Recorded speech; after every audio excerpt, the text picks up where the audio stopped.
Amis du Congo, chers amis lecteurs, nous sommes en présence de Maître Mukendi, qui est très connu, avocat à la Cour suprême du Congo, et qui est aussi avocat dans le procès TBA. Il est de passage ici à Bruxelles, nous n'avons pas pu rater l'occasion de l'interviewer, et il est avec nous. Maître, bonjour. Bonjour. Est-ce que nous pouvons savoir pourquoi vous êtes en Europe aujourd'hui? Je suis là de vie privée, je suis venu marier mon neveu, qui a décidé de s'envoler à 26 ans à Justement. Et après, je suis resté un temps et je retourne au Congo comme nous avons le procès dans quelques jours. Maître, est-ce que vous pouvez nous donner l'état des lieux de la justice au Congo au moment où vous avez quitté le pays? Mais c'est un secret de polichinelle. La justice est malade. Au moins, on peut dire qu'il y a un dysfonctionnement qui apparaît notamment dans le procès Chebeya qui est maintenant à la page. Et il y a un grand souci de tout le monde pour que cette justice se redresse, car un pays sans justice, c'est un pays qui ne peut pas se développer. Et je ne sais pas par où commencer, mais tout est à refaire dans la justice. Les infrastructures, les manuels, les lois et les personnes qui disent le droit, et surtout l'état d'esprit. C'est l'état d'esprit qu'il faut surtout changer, parce que jusque-là, nous avons un grand problème d'un état d'esprit qui ne permet pas de rendre la justice. Et vous dites si bien que vous ne savez pas par où il faut commencer.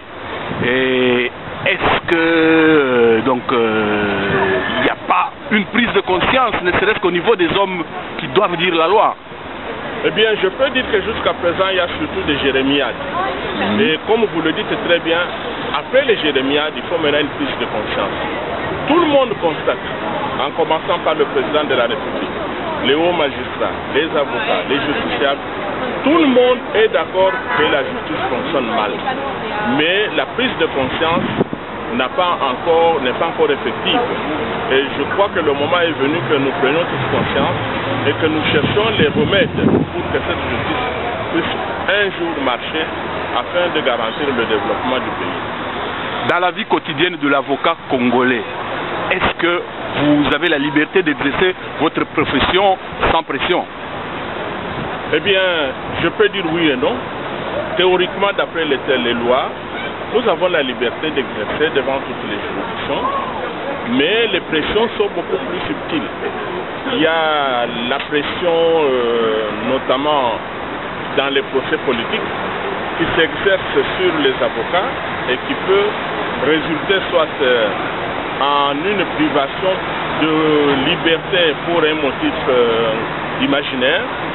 Et nous avons le cas notamment dans le procès Chebeya, de cas de menace de mort contre les avocats. J'ai deux avocates qui bravent le courage, puisque après chaque procès, elles sont menacées. Et nous avons donc un problème important. Nous devons ramer à contre-courant, parce que travailler pour la justice, c'est en quelque sorte un peu démonter les piliers de la dictature. Et vous savez, la dictature ne se laisse pas faire.